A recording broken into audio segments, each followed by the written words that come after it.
Morning, everybody. Welcome to our pre-market stream that we do every single Wednesday that we open up to the public. Let me give you a little bit of a breakdown about what's going to happen today. So this is Spartan here, and once I'm done doing this little bit of an intro, Beth's going to come on Mama's Options and give you basically a run through the macro environment, any news events that happened over the course of the evening till now that will matter for the market, as well as anything coming up in the future today or near future that will matter, that will affect the market. She'll talk about some of the commodity pricing, some of the bigger picture outlook for some ETFs, FANG, etc. Once she's done, I'll come on, give you a little bit of a breakdown of the names that I'm looking at today that are gapping up, gapping down. We'll talk about the news associated with those gap up, gap downs, and then go through the SPY and the FANG. After all that's done, South Beach will come on, give you a breakdown of any analyst calls he's looking at for today that he likes, as well as a macro view of some of the different sectors that he's looking at today. And then once all that's done, I'll come back, recap what we talked about in terms of the individual names, the SPY, the FANG, all technical levels that matter for the open, and we'll basically be ready at that point for the market to open up. So without further ado, I'm going to pass it over to Beth. And thanks for popping in today, guys. Talk to you soon. Thank you, my friend. Good morning, good afternoon, good evening, and welcome to those of you who are new watching us pre-market. Lots to talk about in the UK, but obviously in Hong Kong. We also have a lot of Fed heads talking before the quiet period, before the FOMC. So the market is subject to some of these gyrations just off of what they say. Everybody likes to go on paper now, just telling everybody what they're thinking, all these Fed heads. But with that said, let's get down to business here. So we have some economic data today. Not a lot, but we will be watching the API because of the holiday. It wasn't released yesterday, so it's going to be released today. Also, please, this beige book has, last couple months, has actually been revealing information. It actually has been moving the market. So even though it's backward looking, you get a deep dive into what exactly transpired in the last FOMC. So I think this can and will move the market. So we'll just keep an eye on that. That's coming out at 2 o'clock, 1400. Like I say, not much trade balance. Everything out of the Eurozone was quiet, a little bit better than expected, and spot on the retail sales, German PMI, et cetera, et cetera, et cetera. And then the Kixin PMI in China, well, they decided it was going to be a little bit higher than the last one. All right. Obviously, today's news is going to be focused on what happened in Hong Kong, and the market got a lift on that. We will talk a little bit about what I'm seeing, especially on the interest rate side and on the precious metal side. Yesterday, I recommended that TLT, you buy some protective puts as a hedge against that portfolio, as well as, lightening up on the gold in terms of the spread. You want to be in silver right now, not in gold, as in terms of your heavily weighting. So we'll go over that as well, just to see what the charts are looking like. Let's take a peek at the Chinese newspapers. This is the People's Newspaper, the English version. It is run by the Chinese government. What they're talking about? WTO, okay, and they've lodged complaints against the tariffs from the United States with the WTO, and all they're doing is reiterating that, hey, we don't need you. U.S. tariffs won't stop China's development. All of this, China keeps promises regarding fentanyl. So obviously the perspective is going to be a little bit different than what we're going to see from non-government-run newspaper. We get a little bit more, of a broader base from the South China Morning Post. We look at this every morning to see what's going on, whether there's anything out of the ordinary or something that might set up for us. This is kind of interesting. Rich Hong Kongers snap up UK golden visas at 100 pace.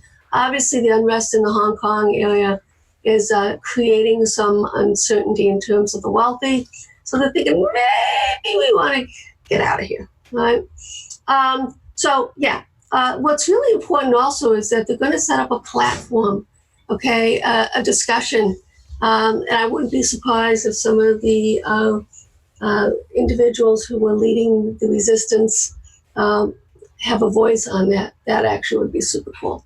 I looked at they were so young. I mean, we're talking about in the early 20s. I mean, little babies, and it's, but hey, it's remarkable what they did. Well done in a lot of mad respect. Okay, let's take a look at the XLU in terms of flight to quality. Is it representational in terms of going forward with the market as a whole? For those of you who are new, I love Sentiment Trader. A lot of institutions use it. And they just come up with some of the nicest wonky stats. And you know me, that's what I like. I'm a statistics wonky. All right. So what do we got? XLU rallies more than 5%, while the S&P falls more than 1% going back to 1998. Is it meaningful for the S&P? It's actually bullish for the S&P. Everything I'm seeing right now, guys, is bullish for the market. One of the things that we like to look at, and this is why South Beach and I are a little bit scratching our heads regarding, because of interest rates as low as they are, the market actually is cheap. There's no question about it. It is cheap. Even if you factor in terms of forward-looking, the PE multiples, et cetera, it's still really cheap. At what point in time will the institutions that are sitting on the sideline with a lot of cash get off the sidelines and start to put that money to work? I have no idea. But it's something that we do have to be aware of and something that we have to look for going forward, because that would actually give the market enough of a tailwind to withstand some of the other issues going on. The reality also is that with SM being below 50, that is a big deal too. Okay, so with an inverted yield curve, and that's why the market sold off, is because that is a huge red flag. But that also gives some cover for the FOMC when they meet, because that they're quote unquote data dependent. That's a huge data issue right there. Okay, the ISM being below 50, big deal. So we'll see if we get more than what we're expecting. Obviously, we're not expecting more than a 25 basis point. How do we know that?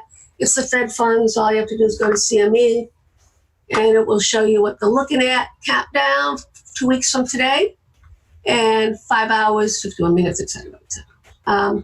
So this is what I like to refer to.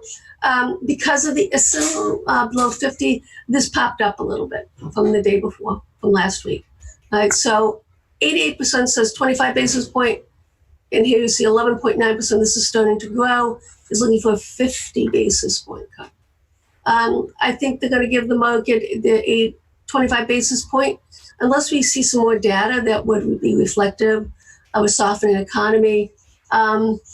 We obviously are somewhat immune so far, which is really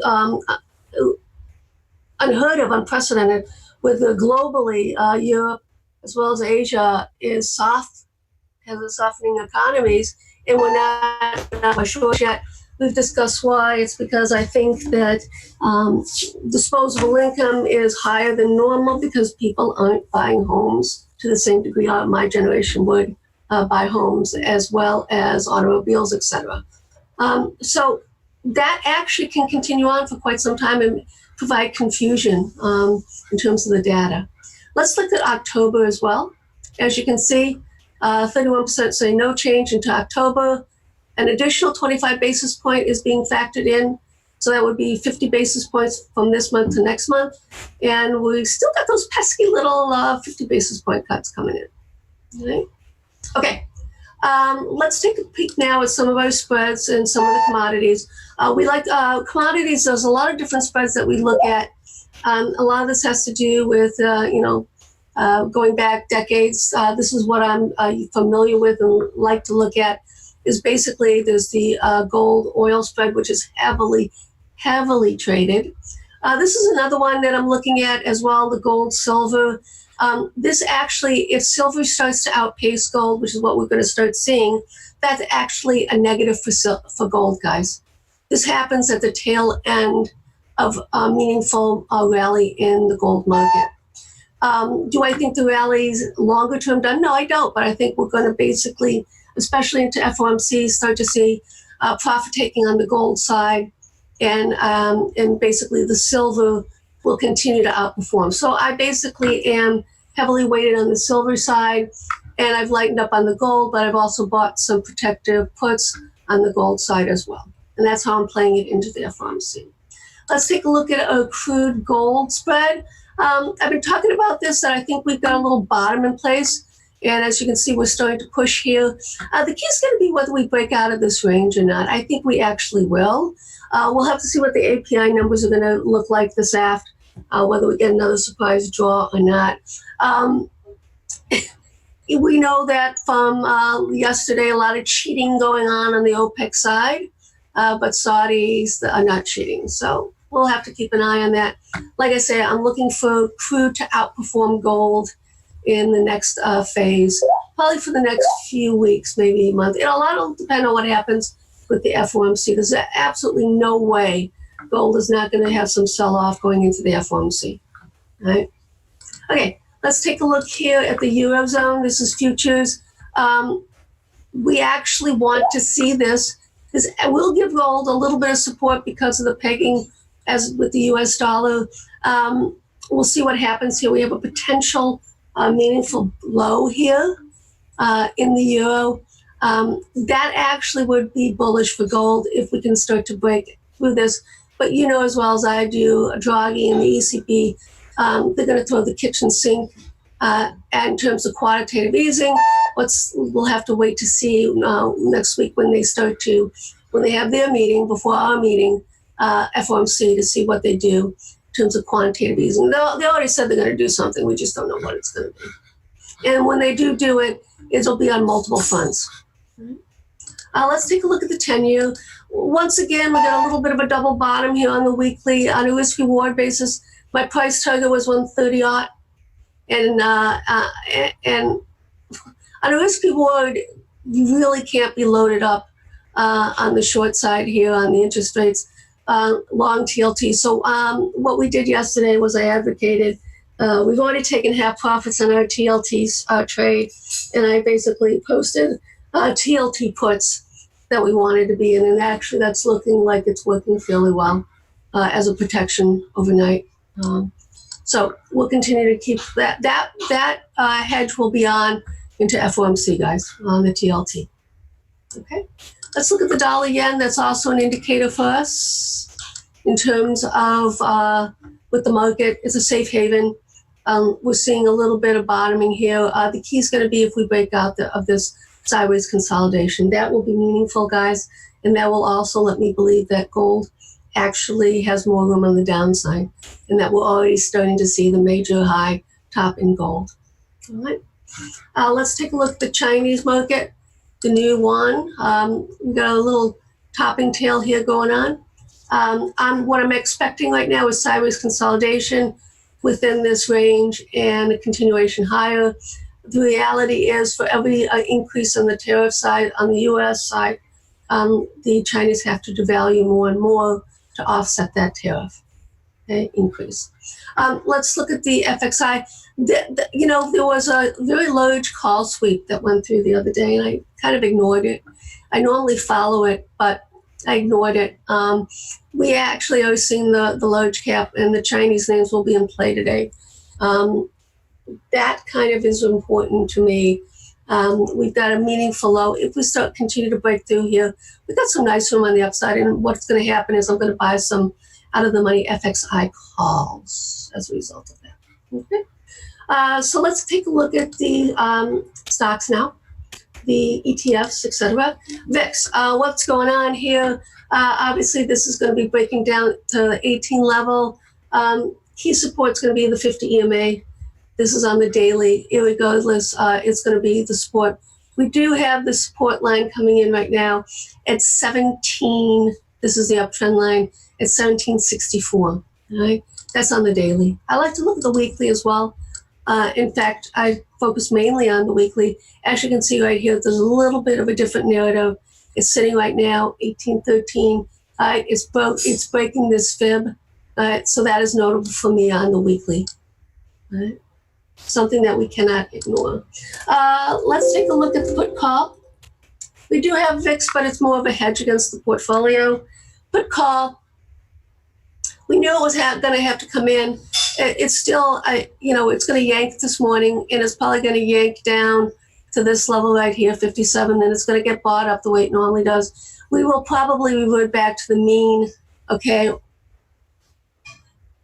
Or the, as you can see here, this is the TTMLRC. The mean is now higher up. It's where the cluster of these EMAs can be found, so 0.90, 0.86. Right? And that is notable because that actually shows reflection of bearishness in the market because of the degree of put buying. Right? So we'll see what happens with that. Okay, let's take a look at some of our futures. Crude. We got out yesterday of my short trade. I'm flat right now on the crude. The reason being is we bounced off.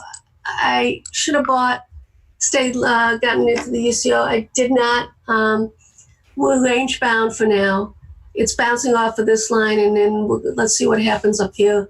I think we're going to continue to be range bound for the next few weeks, guys. So there's not going to be much for us there unless it's a surprise that comes out of the API. But let's take a look at some of the XOP. They literally took this to the woodshed, and we've discussed why. We have massive global pension funds selling 90% of the components of the XOP due to global warming issues, the initiative that they signed. If there's no offset to the carbon footprint, then they're being sold by pension companies, pensions from globally, countries, as well as pensions, state and corporate, all right? So this is why, and it's a seasonal thing too, meaning that basically it gets heavily sold at the end of the month and the beginning of the month. And we discussed this before in terms of valuations on the refiner side. They're freaking cheap, all right? But the problem is that we have is a lot of the financial institutions, the same way what they've done is they've switched the weightings into gold and out of oil, all right?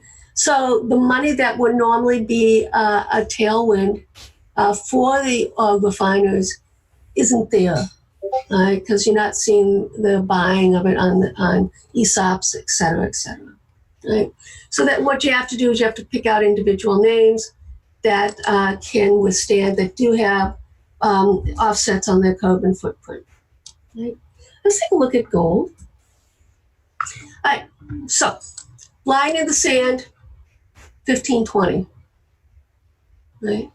If we break the 1520, I'm going to be adding on to my puts, my GLD puts, right? This would be a huge, huge reversal for me, right? As you can see right now, they're doing an excellent job of holding it up, right? But I don't know if it can continue on going into the FOMC. I'm not going to say that the uptrend is done. What I'm going to tell you is that there's going to be toe screaming type of retracement, and this is what it likes to do. It likes to basically cream you when, let's see, is this the one? Yeah. Okay. Make you think that the rally's done and it's all over with. The market matrix. I think they're going to yank this. And we'll probably get all the way down to this 1451, 38.2% fib. In my head, that's what's going on until we take out this top and hold above it. This is a meaningful top in gold, okay? And you have to be very, very respectful of it. Right? Like I say, when silver starts to outperform gold, that's the tail end, okay, of the rally. And as you can see, silver is doing what it needs to do. It is, however, and this is notable, being pinned, okay, at the 78.6. So the same thing with, and this is actually going back to the baby bull highs of the 2016. Right? So this fib is off of this level right here. And we know that GDX, we know that there's a lot of lagging going on. Okay, so this is another huge red flag for us, guys, until we break above that. break and hold above that. Then we can actually have a nice, silver can move without gold, just so you know. Gold can be sideways consolidating and silver can continue to rise. Right? So we have to keep an eye on that. Obviously, it is up in the pre-market on the future side. And once again, we're looking at the spread continue to widen, okay, between silver and gold. Yeah. All right, so we'll keep an eye on that as well. I really would like to see this pop. That would be very special. Okay, let's take a look at some of our ETFs on the weekly basis. All right. As you can see, sideways consolidation, nothing here for us until we actually break out of the range. Oh, sorry about that. Okay, I'm thinking this is still bear flagging, but irregardless, we are range bound. And I'm going to let Spartan drive that bus in terms of on the micro side. That's what he does. XLK, this is one that's very interesting for me right now, guys. It has been the leader. It led in the December, and it also led in the June lows, okay? So if we are indeed seeing any sort of meaningful low here in this market, this is an ETF that we want to keep an eye on, and the S&P as well, because that has been the leader. But as South Beach has said, and as I have said, this is not what you want leading.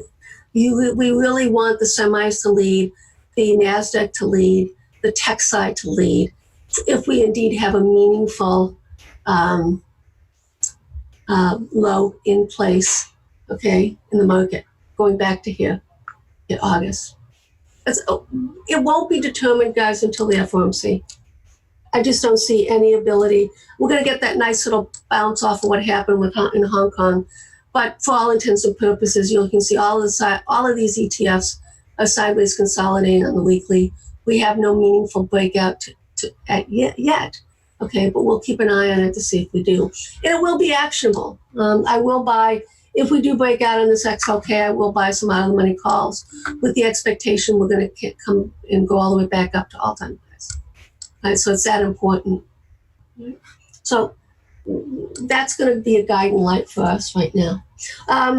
Let's take a look at the transports. Just take it out to the woodshed and shoot it and kick it and all kinds of stuff. It has never, if you're a Dow theorist, anyways,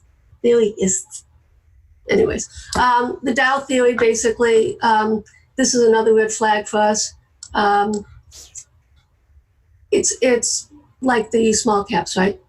It's been unable to reclaim any real, take out any meaningful highs. We continue to make lower highs in it, negative. Obviously, the key question is going to be is whether we're going to make lower lows, right? For now, it's holding up, and that is kind of notable because it's, as you can see, it's a W. And if we take this out, then I think we'll really get some room on the downside. So you're looking at FedEx, you're looking at the rails, you're looking at UPS, et cetera, et cetera. Right. Let's take a look at the XLU as well, because that's where money's flowing into, obviously, making all-time highs. This will continue to happen, obviously, when it comes to lower interest rates. You will flock to utilities which have higher yields, and one would expect that to continue to move on. With this breakout here on the weekly, the next extension that I'm looking for is actually up here to 66.57. Right. Let's just take a quick look at on the futures on the S&P mini. Once again, range bound. Don't overthink it, guys. It's all about the technicals right now. You don't have to overthink this. Okay, we're range bound. Okay, we did have a little bit of a mini break here that's notable, but the reality still is until we take out these quadruple tops on the weekly on the NASDAQ, okay, we're still pinned. And like I said, I just don't see us breaking out until the FOMC for the next couple of weeks. As you can see, this looks exactly like the transports IYT. We are holding up, but actually it is starting to look a little bit bullish. Let's see if we can take out this downtrend line. If we can, and I think we can get a nice little pop here on the Russell. And what I'll probably do is I will buy some TNA, which is a leverage 3 times long the small caps. Right? Okay, My time is up.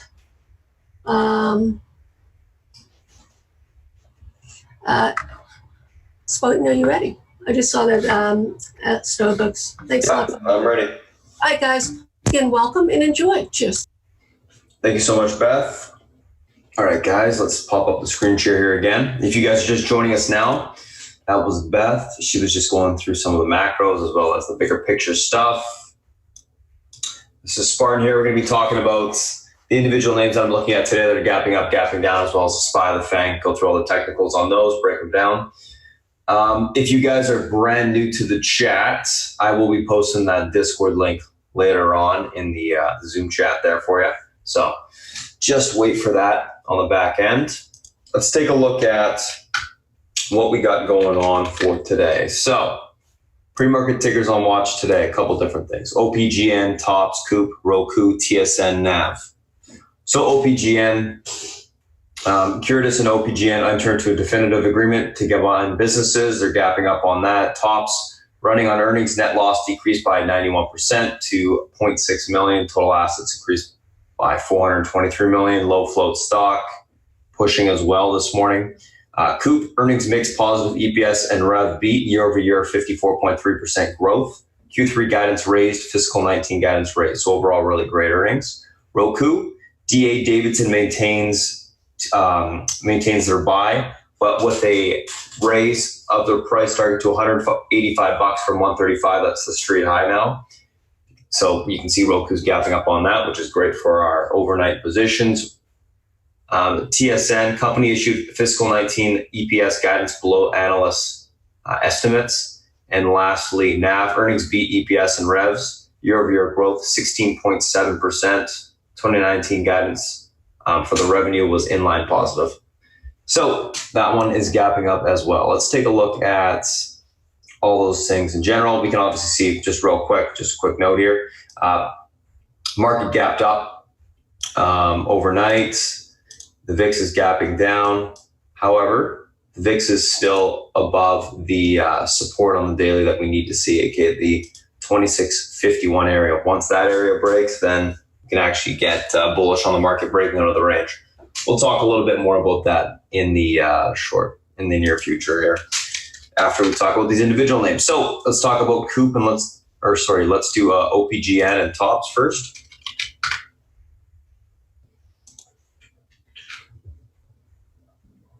So OPGN gapping up on that news that we just spoke about. Obviously, it's a recent reverse split name.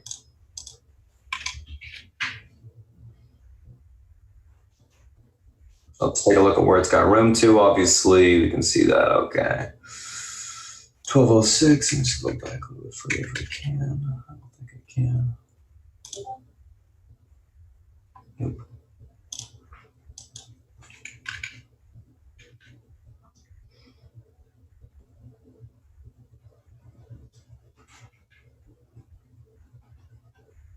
There we go. That's better.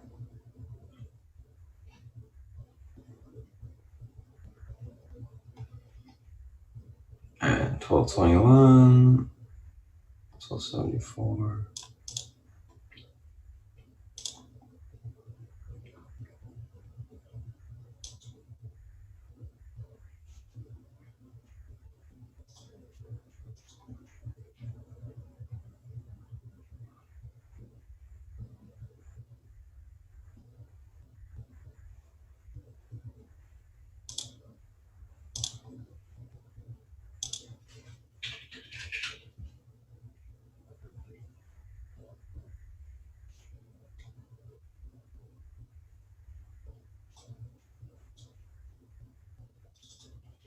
So let's take a look at what we got going on here.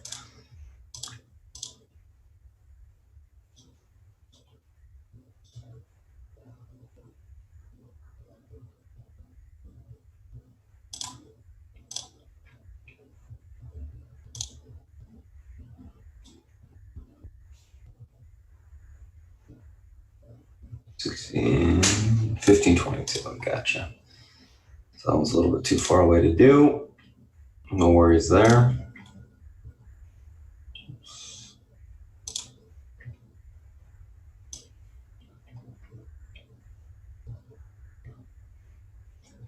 1056, and then the recent breakout range.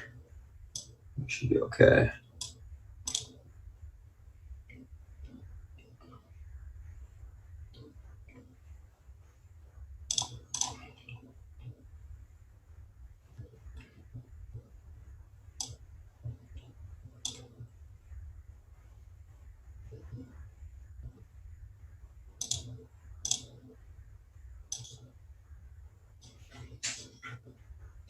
$9.33. Gotcha. Alrighty. So a couple different levels that we're looking at today. So 1055 is the pivot point to the upside today. What's the pivot point? Big support or resistance level on the daily that if it gets crossed one way or the other, you typically get follow through for an extended period of time. In this case, it's 1055 for me. Now, this level holds. We should see continuation towards the 1222 area to 1278 or 1276. If that 1276 breaks, we technically have room to 1511 on the upside. So that's what we'll be looking for on continuation there.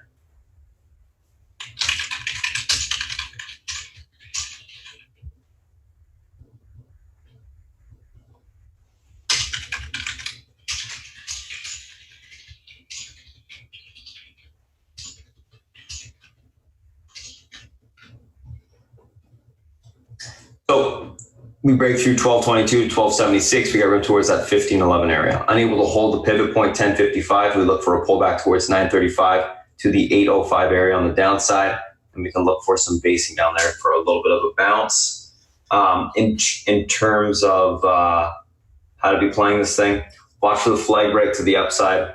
We'll see some continuation on that. And then, we'll see how much momentum the stock actually gets on the open. Typically, gap up like this overnight, we do see a pop and then profit taking. So that's been the theme as of late. So we'll have to wait and see how it works on the open.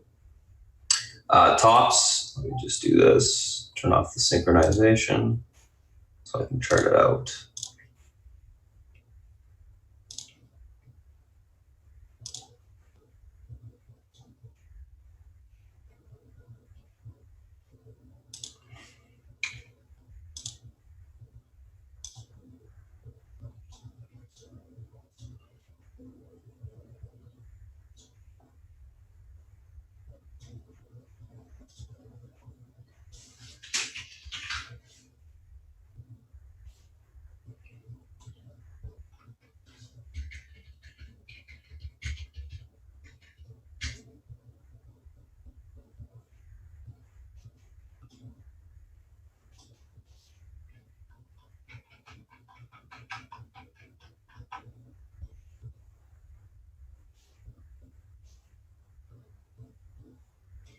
So tops, another recent reverse split name. Let's take a look at what we got going on here.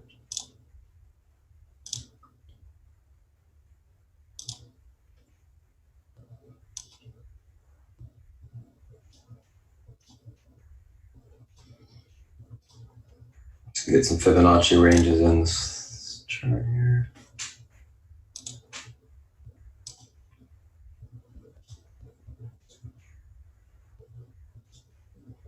Yes.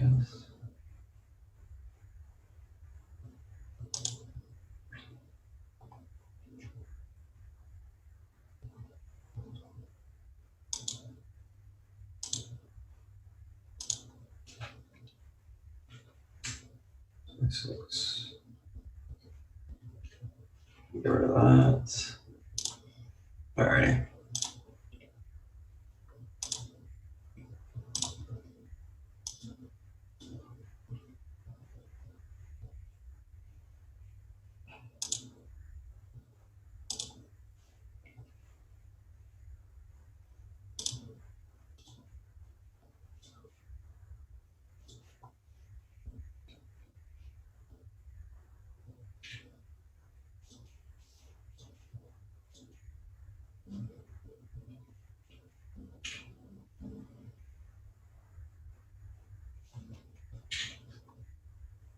There we are.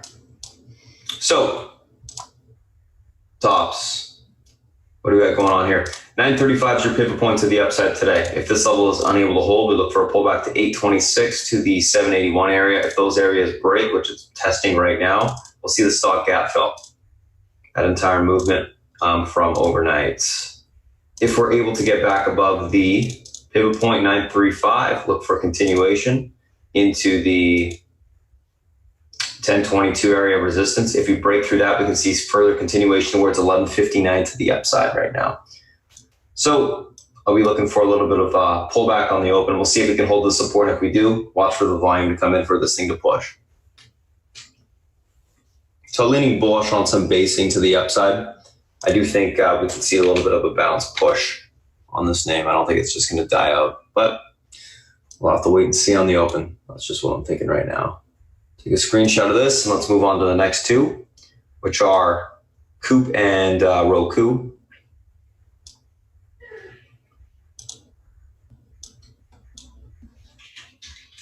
Jan, Coop. Let's see here.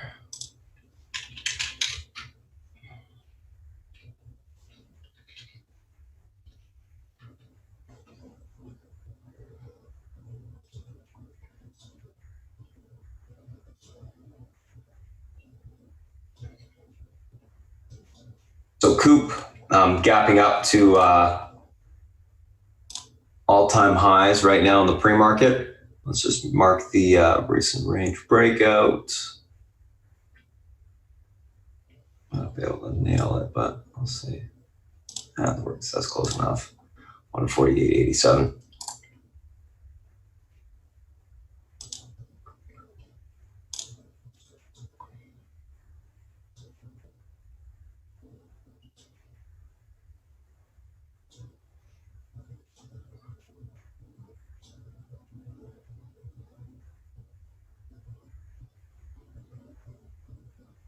I'll label it on the chart on him there.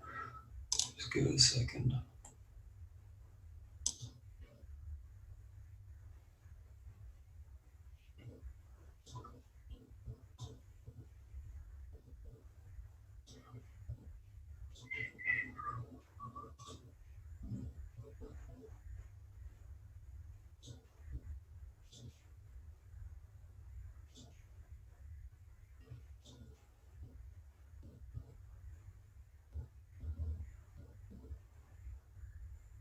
$148.90. There it is. Cool.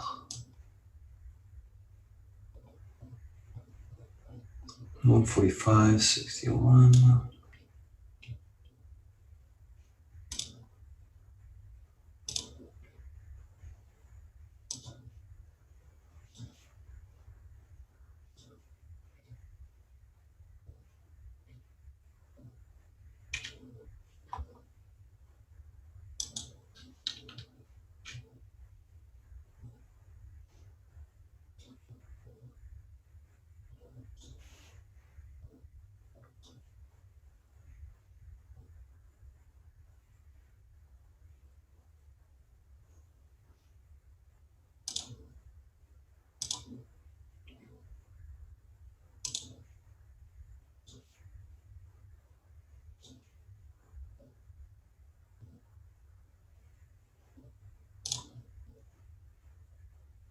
All right, so a couple different levels we're looking at today.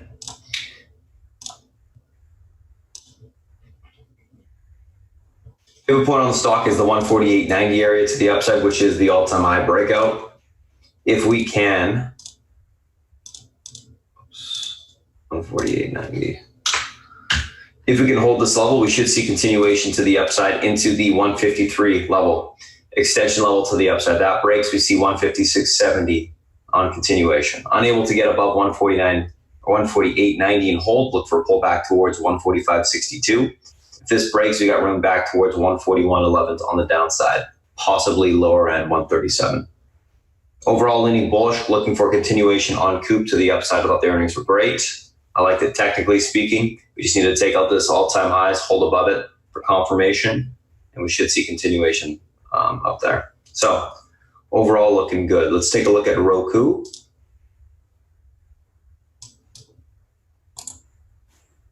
Get rid of all this crap for a second.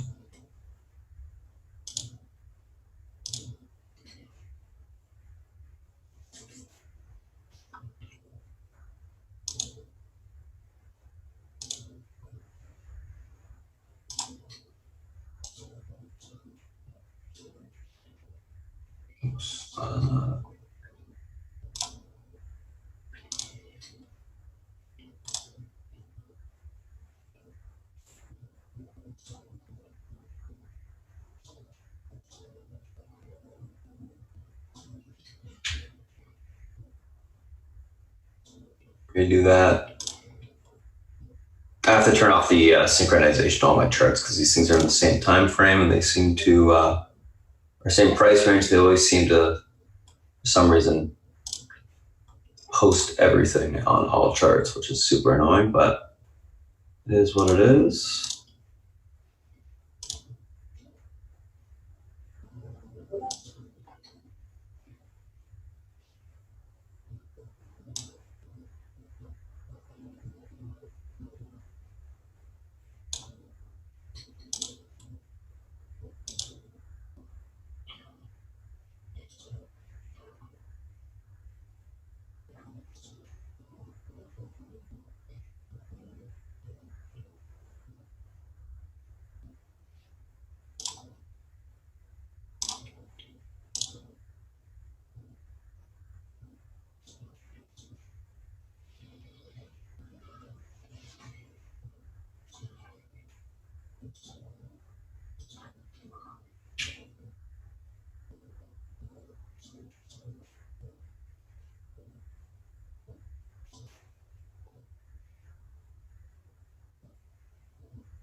One, 153, 155, 161.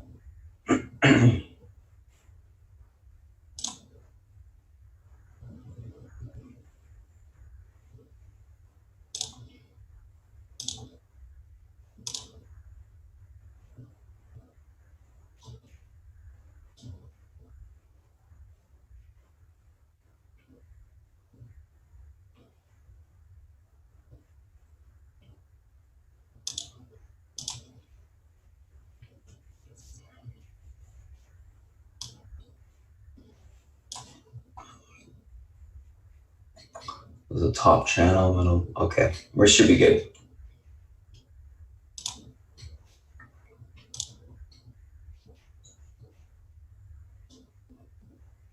So let's take a look at the chart. I always got to do a little bit of Fibonacci magic on these things when they're at all-time highs to get the correct levels.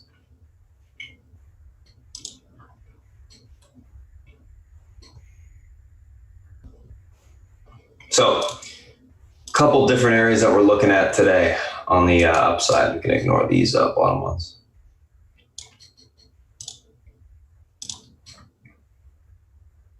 We won't expand enough to the upside, but basically what's going on is 159 is your pivot point to the upside today.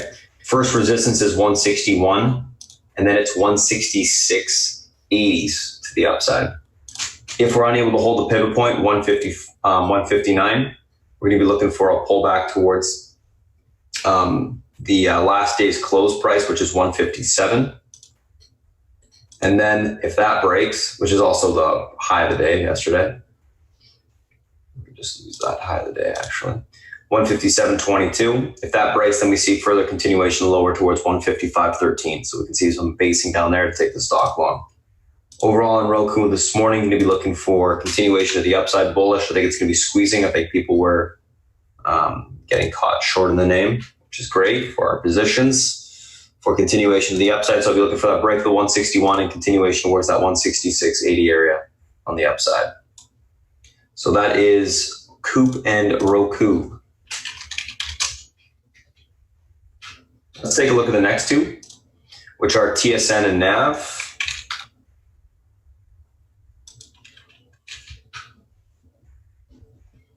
So Tyson Foods pulling back on their lowering of their fiscal 19 guidance. Stocks gapping down towards the 89 area. Let's just take a look at this.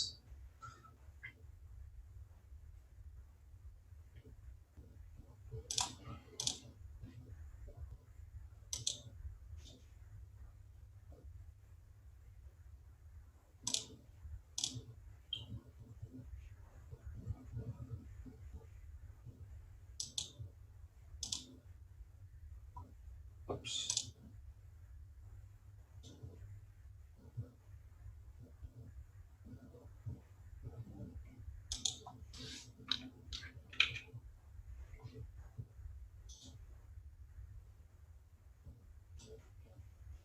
There we go, all done.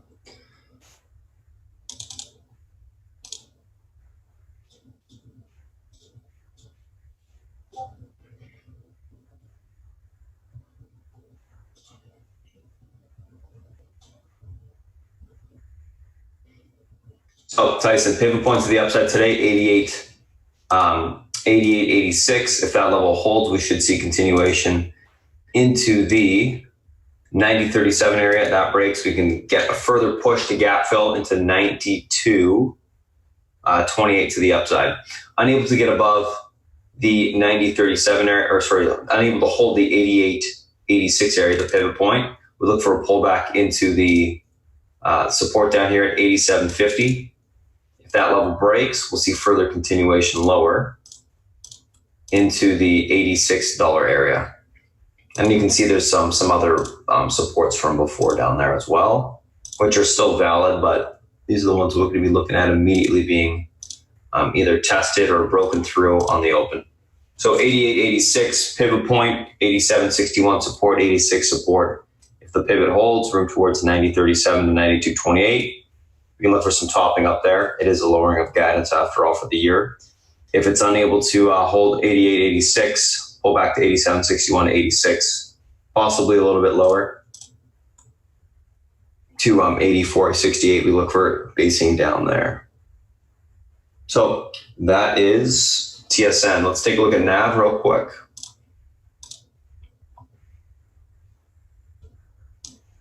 So now it's gapping up to around 24.50. Not a huge gap up, but basically right in the wheelhouse of what was priced in, which was 2 points. I think we can see a little bit of further continuation today on the upside.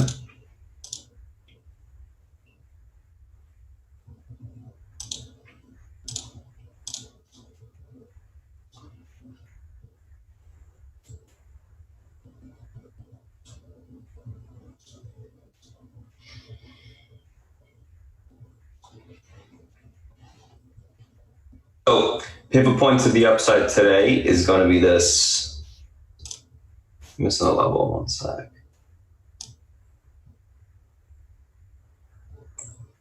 No, I got them all. 26, 27.50. Okay.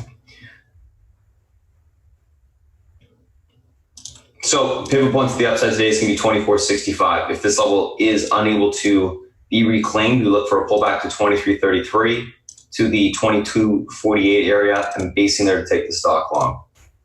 If the level is reclaimed, 24.50 on the upside, we got room towards $26. 26.02, if it breaks through that level, you can see further continuation of 27.30, retesting the 50 EMA on the daily. I think 26.02 is probably more realistic in terms of the height of what this thing can get to today. But overall, leaning bullish, looking for a basing long for that stock to push. I like it. I think it looks good. I like the earnings. So that's what I'm going to be looking for on that name. Let's take a look at the SPY and the FANG real quick. Just going to move this back over here. So let's talk about the SPY and the FANG. SPY is gapping up to 293 area. I'm just going to delete some of these old lines here. So SPY is gapping up to 293.20. This is going to be our pivot point, or 293.11, sorry, is going to be our pivot point on the upside today. This level is unable to hold. We look for a sell-off towards 292.30, 292.23, sorry. The 291 on the downside level holds. We got room towards 294.50 on the upside. If we get through that level, possible push towards 296. This will be a break of the recent range high for continuation on the upside. So pivot point 293.11, big area today to hold. We'll see if it does.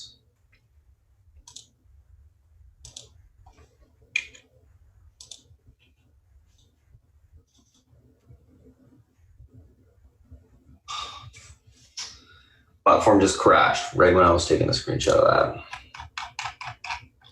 Well, when I was about to. All right, guys, give me 1 sec. I'm just going to quickly reload this. It shouldn't take too more than a second here.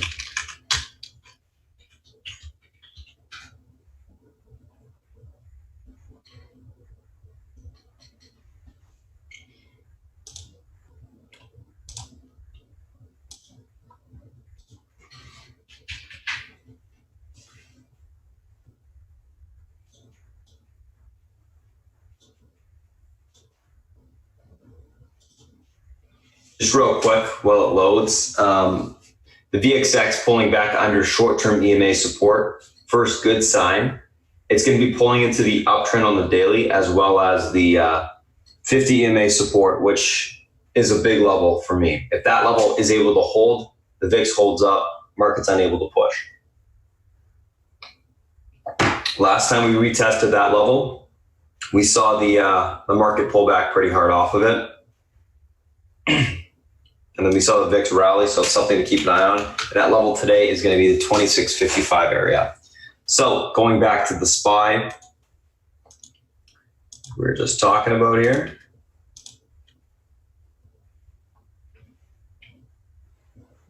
Just going to quickly clear it out so it looks neat when I actually take a screenshot of it.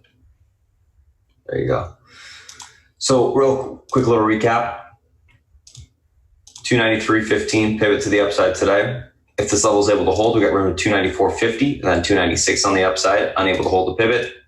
Look for a pullback towards the 293.23 area and then into the 291 level on the downside.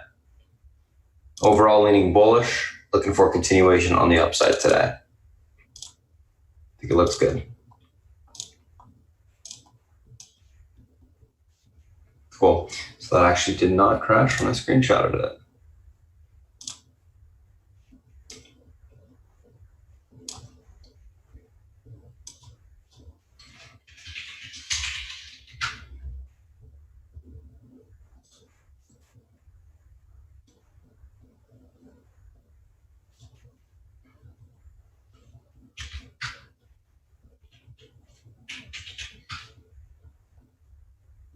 All right, good. Everything's saved perfectly.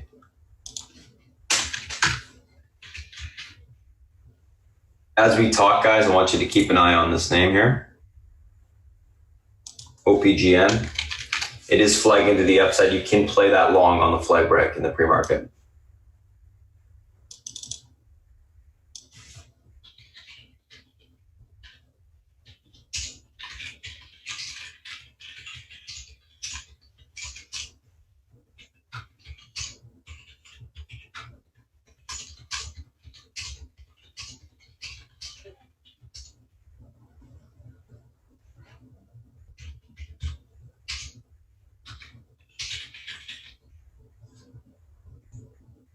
All right, let's take a look at Apple. So Apple 208.32 is your pivot to the upside today. Level holds, room towards 209.63, possibly into the 212s. Unable to hold the 208.32 area, look for a pullback towards 206.80 to the downside, then we look for basing down there and take the stock long. Overall on Apple, right now, leaning bullish. Looking for continuation to the upside as long as that pivot can hold this morning. Let's take a look at Amazon.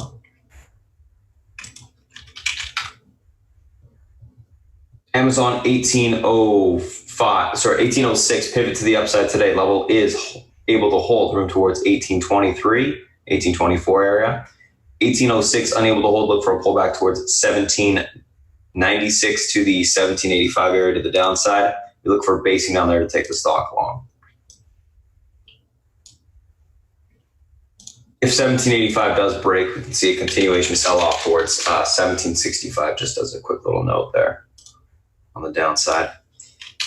Netflix, real quick. 293 pivot, level is unable to hold, room back to test last day's lows, 288. If it is able to hold, we can see, or break back above, we can see continuation on Netflix towards 297.40 on the upside. So 293 pivot, 288 support, 293 breaks to the upside, room to 297.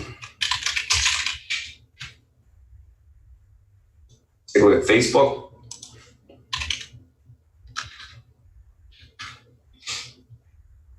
Facebook 185 pivot. If this level is able to break to the upside, we technically have room to 189, so we can push. If 185 is unable to break, we look for a pullback to 183. That support breaks, further continuation lower towards 181. Overall on Facebook leaning bullish. Right now, we're going to be looking for a test of the pivot. We'll see if it's actually able to break through it today.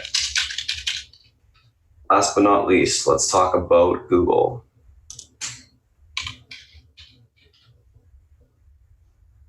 So Google, 1183 pivot, breaks to the upside rim at 1200, unable to get back above that area. We'll see a retest of 1173, unable to hold that, and 1163.72 will be tested on the downside.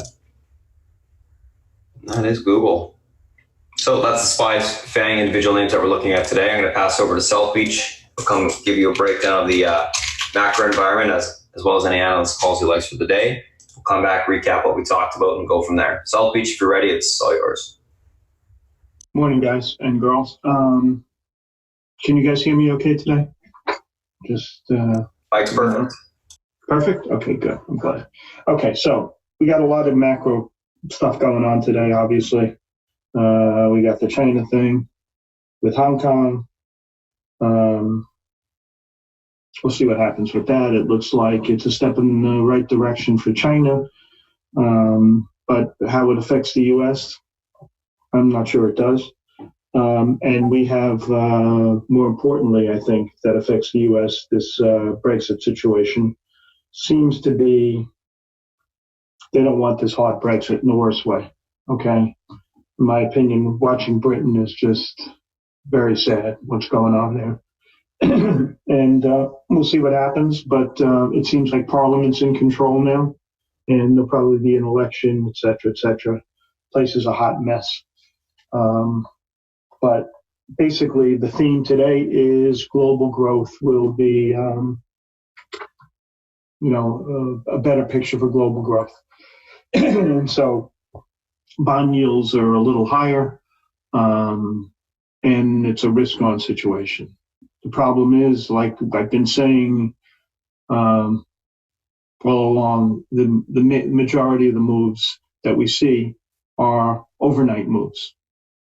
Okay, which means taking overnight positions is more risky than ever, and capturing market movements intraday are very difficult because the predominance of the move is while you're sleeping, which is not good news for traders. You have to trade these special situations that we get involved in. That's where the money is. Trading the market itself is not a good game right now. Okay, so the beat goes on. I mean, I hate this kind of environment where the movements are overnight because you can't put positions on, big positions overnight, and have some level of odds in your favor. You know, it's a flip of a coin, and that's what we're dealing with right here. And take it or leave it. Okay, you know what? The market gives, the market takes away. You got to play the hands that's dealt. And right now, it's a pretty tough hand in trading macro environment. You've got to trade these individual situations. That's the only game in town, okay? Just reflecting on what I'm seeing today, we have a Fed meeting coming up. I would bet, I think as of yesterday or early this morning, there was a 30% chance of a 50 basis point cut. Based on the interview that we had a week and a half ago when all the Fed governors were being rolled out, I'd be really surprised if we got that. I'm thinking 25 basis points, and let's see what happens again. Then Trump will have his tirade, et cetera, et cetera. The beat goes on. So anyway, that's the situation with that. So what happens in a situation where global growth is viewed a little more positively? You'll have a up opening for cyclicals, okay? You'll have an up opening for semiconductors, and people will probably sell some of their utilities and consumer non-durable stocks, even though they were strong yesterday. That should be the area of some kind of weakness. But as of now, and gold and silver, of course. I mean, those are the three groups, poster boy groups for things are not so good. Okay, so you gravitate towards the high yield companies, and those groups are where it's at. Okay, and so in a situation where the reverse is true, you'd think people would lighten up on those and move into the other names a little bit more. Okay, so what I'm seeing today, let's talk about BOX for a minute, because we've been involved in BOX, right? And starboard value took a 7.5% position. So I want to get you into my head on Box and how this whole thing evolved in my head. Okay. I first got interested in Box when the guy from Social Capital came on and said it's the best way to play AI, right? Why? Because they had the most information, and information is the key to AI. And so I started moving into Box at that time. I bought it right and held it, traded some, but held the core position. And basically the stock started to act crappy, right? They had an earnings release and it was really bad. And the stock dropped, I don't remember, it dropped a few points. At that time, I had probably a 25% position, in front of the earnings. And what it did was it broke the 17-day and 17-week moving average. So I had no choice but to sell my position, okay? And so I've watched that stock drift from where I sold it, let's say maybe at $22 down to $14. And even though I thought the company was a good company and had a shot, that this guy had a shot at being right, in addition, Kleiner Perkins, CEO, basically reiterated AI is the new frontier. So I was playing those names. But I don't leave my wingman, and my wingman is the 17-day and 17-week moving average, especially the 17-week. Okay, and as long as that stock was below, I don't give a shit what anybody says. Okay, I cannot own it. So we'll see. I'm a real believer in starboard value. If you can get it above the 17-week, I'm going to take a shot probably. All right. Other than that, no. You have to have rules in this game. Okay, and the number one rule is to preserve capital. Okay, and if you just watch stuff go down in your face that you're involved in, you're really not preserving capital.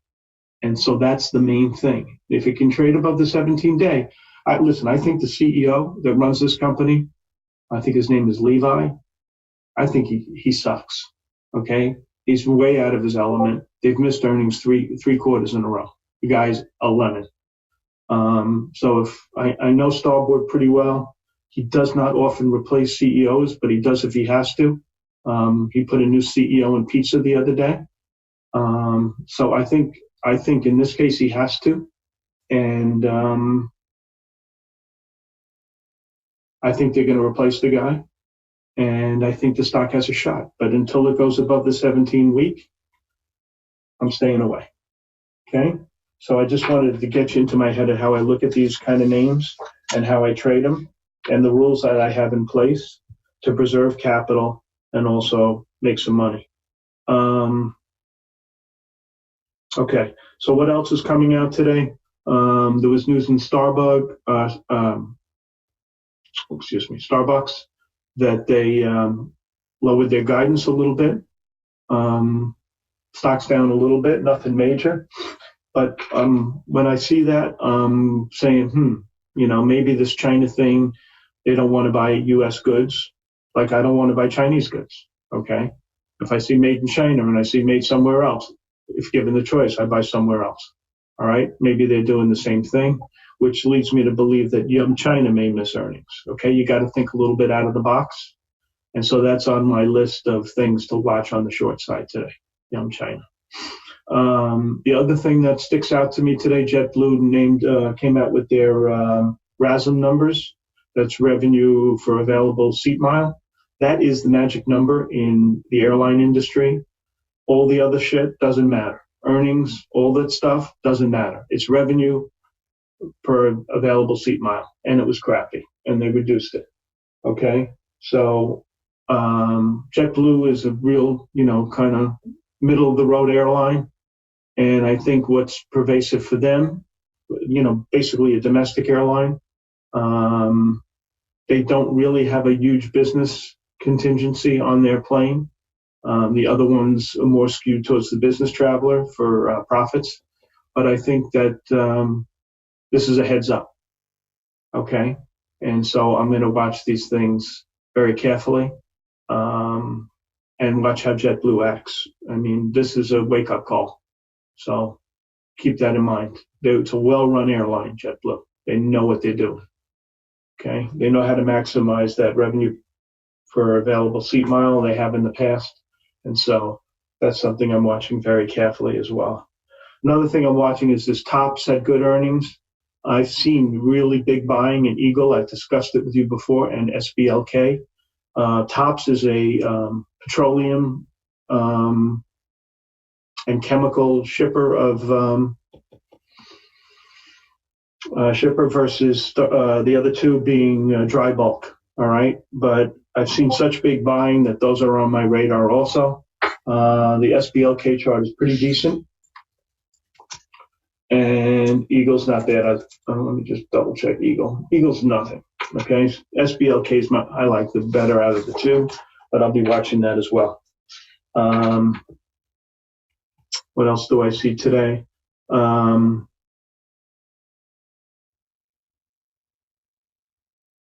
Okay, let's go into some of the research calls today, okay? The most interesting call of the day is out of Morgan Stanley, and they're saying that they see consolidation in the chemical industry. The Dow-DuPont merger, you have to wait 2 years before either one of those companies can do any aggressive deals.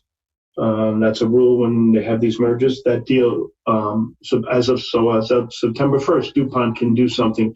Morgan Stanley believes they will, and they raised their target in the stock from 78 to 85.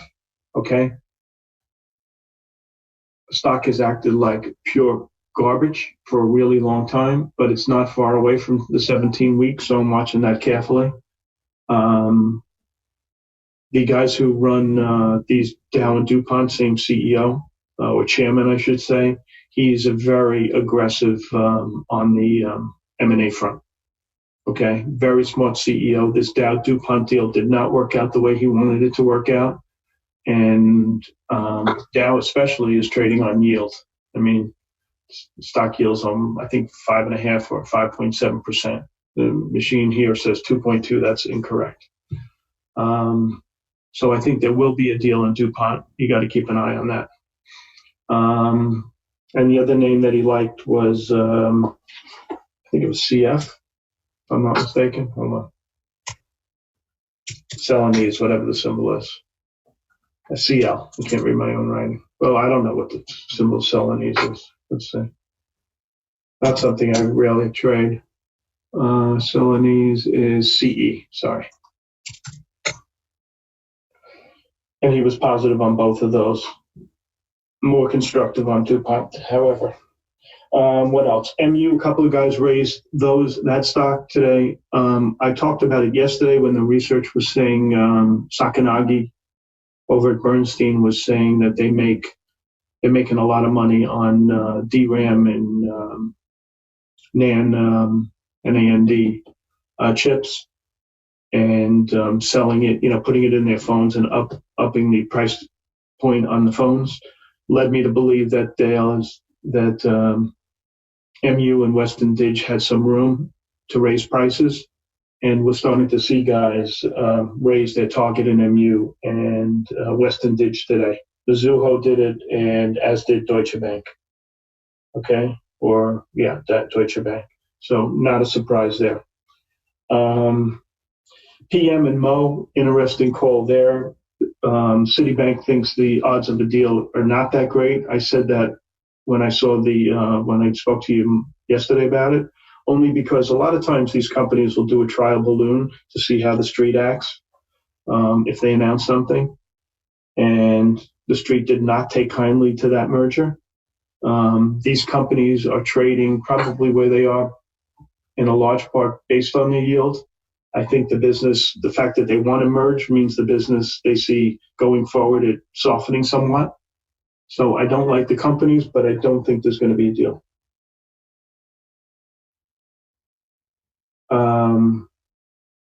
Okay, what else? BC, interesting call out of Jefferies, raised target to 60.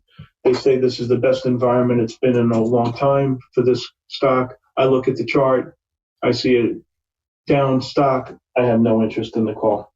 AbbVie, same kind of thing. Chart looks like garbage.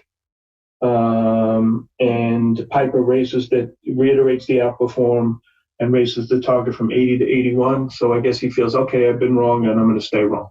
All right. So I insist that I'm right. Well, I don't think he's right. Concho, same kind of call. Guy raises target from 110 to 120. It was probably the worst acting stock yesterday on the board. Okay. What do I think? I think until it trades above the moving averages that I discuss all the time, I have no interest. I'll watch it. I'll continue to watch it go down. The oil sector is terrible, in my opinion. What else? Okay, those were the bullish calls.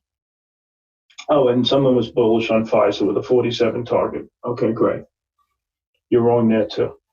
Let's see. Bank of America downgraded the Winnebagos of the world. What do they call those? THO, Patrick, CWH. Business there is kind of crappy. Stocks look crappy. I mean, I trade them pretty often, but I wait for them to set up short because the charts are so bad. If they swoosh them down, maybe I'll intraday trade them from the long side, but predominantly I'm looking that they just keep going lower. Nucor was downgraded. We reiterated sell, and they reduced the target to 46 again at Bank of America. And the last one was G3. They reduced the target from 35 to 21. I told you guys that I thought it was a good call yesterday out of Telsey, Dana Telsey. And I told you I couldn't trade the stock because I know the people too well. But I thought that they are too skewed to China, and it was a good call. Stock got smashed yesterday. It'll probably go down again today. All right, they have earnings this week. I think their earnings are on tomorrow before the opening, so I wouldn't touch that thing. I mean, I have no knowledge. I just know how their business is set up. But, I can't trade it, like I said. What else in the research this is interesting also. Dick Beauvais, who comes on TV all the time, he works at some tertiary firm called Odeon. He went from buy to a sell in CMA. Okay, this is one of the few banks he liked, and now he goes to a sell. So I thought that was interesting. So on the short side, I find the CMA interesting, the G3 still interesting, but I would cover it at the end of today because you don't want to take it into earnings, and Nucor. On the long side, MU is probably okay. The DuPont was interesting. That's about it. Yeah. I bought a little of this Ovid, whatever it's called. So initiated with a 12 target over at RBC. I paid, I think, 188 for the stock this morning. You want to see that one? There it is. Okay, chart's crappy. I'll not go home with it unless it goes above this thing and gets a lot of volume. Okay, so that's that. Symbol SB in what stock, top tick? The one that's 12 are you talking about? Okay, Ovid, whatever it is. RBC initiates with a $12 target. Okay, bud? So that one was interesting as well. And I think that's about it. So I told you the groups that should do better today. And I told you this is a special situation market. You have to follow what Spartan's saying. But these individual names, do not try to trade the market. When they're up 25, you're going to get a lot of churn and bounce around. It's not going to work out. So trade special situation names until this setup changes. Okay? Thanks for your time. Spartan, you ready to roll? I might have gone over a couple of minutes. I apologize. Yes, sir. No worries. It's fine. Okay. All right. Thanks, Elk Beach. Let's go do a quick little recap of what we talked about today. This morning, guys, pre-market tickers on watch that we're looking at today. And this is just a little bit of a, so you guys can actually kind of see what the heck we do. So the action plan with all the names written up. And then alongside this, Beth has the all the options, levels, and the contracts we'd be looking at. Today, looks like there's nothing really on the thing. Hey, Spartan, there's some news in WW you might find interesting. Oprah's going on dog and pony show with them. Should Yeah. we get anything higher? You might want to look at it. Yes, I saw it on the side as you were talking there. Okay, buddy. Thanks. OPGN, Tops, Coop, Roku, TSN, NAV. So OPGN, Curtis, OPGN entered a definitive agreement, gapping up on that. Tops, gapping up on their earnings. Basically, decrease in net loss, increase in assets. That's pretty much the reason why. And also, it's a low float stock. Anything relatively positive, they'll push on that. Coop, earnings mix positive, EPS miss, rev beat, year-over-year growth 54.3%, Q3 and fiscal 19 guidance raised, good earnings. Roku, D.A. Davidson maintains buy, price target raised to 185 from 135. They have the new street high. TSN, company issued fiscal 19 guidance, EPS below analyst estimates. And then NAV, earnings beat, EPS and revs, year-over-year growth 16.7%, fiscal 19 revenue guidance up. Let's take a look at these names from a technical standpoint. OPGN and Tops. So OPGN and Tops, what do we got going on here?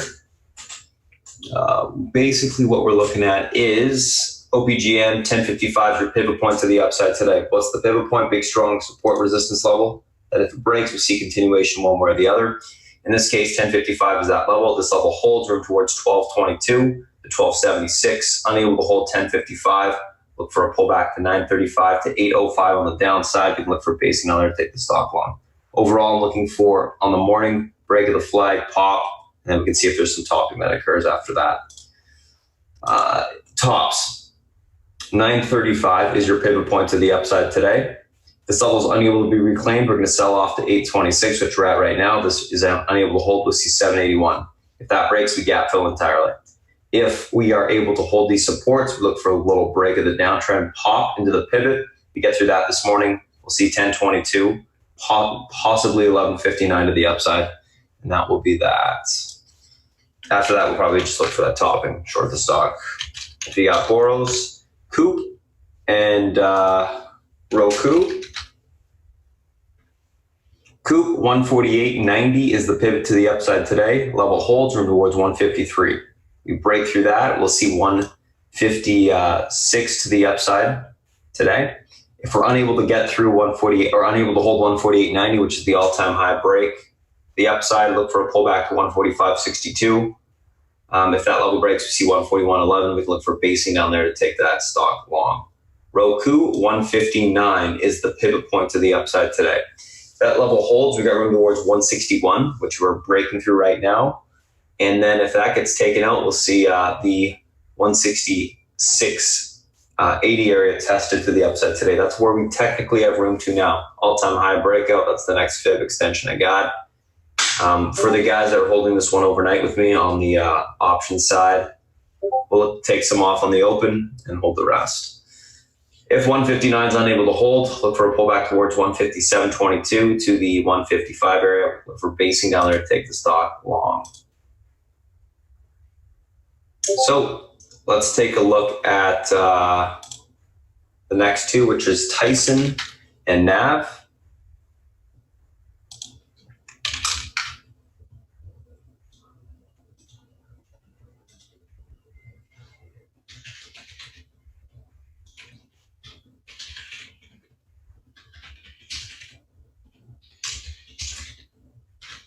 What's that, guys?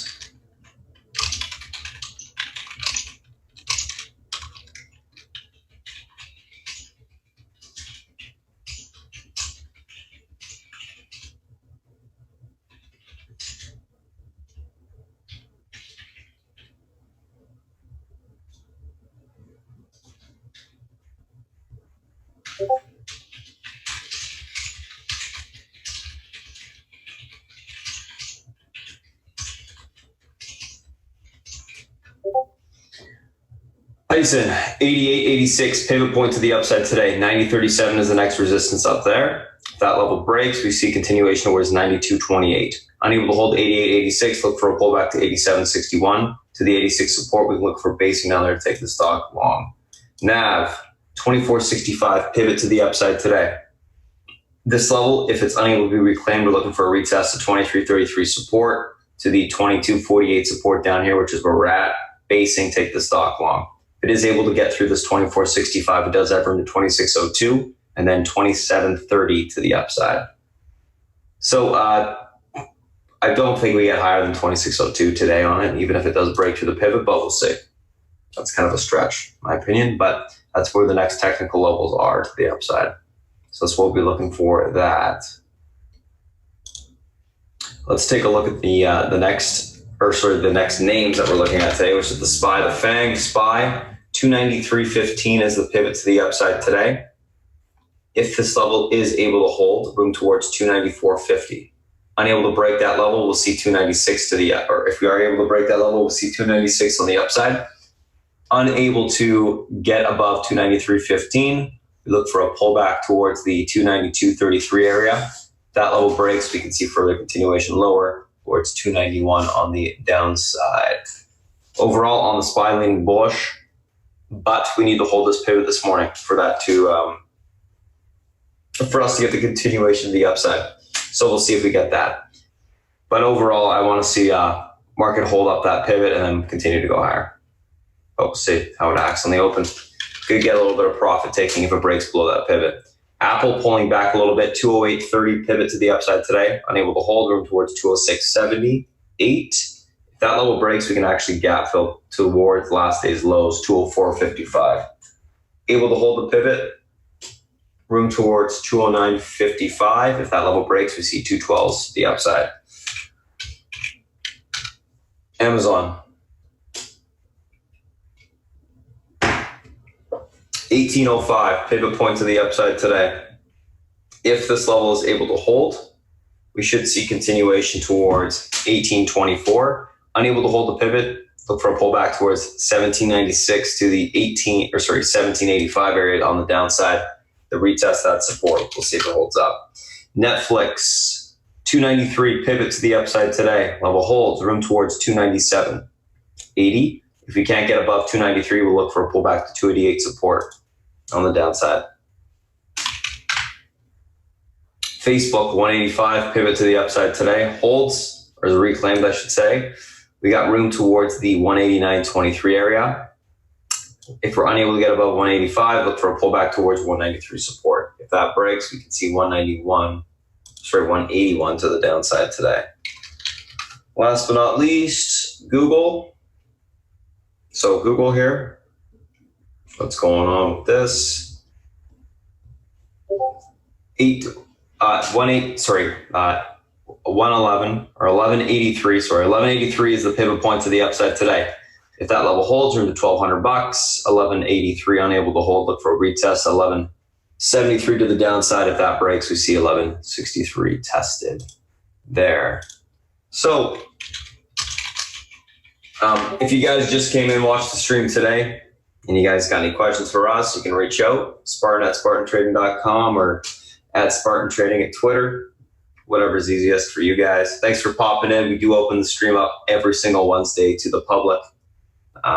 So all these are always recorded, so you can go back, watch past ones if you want, etc. Thanks for popping in though today. And yeah, we're just going to cut the stream now, and I'm going to start kind of going through some questions with everyone in chat here.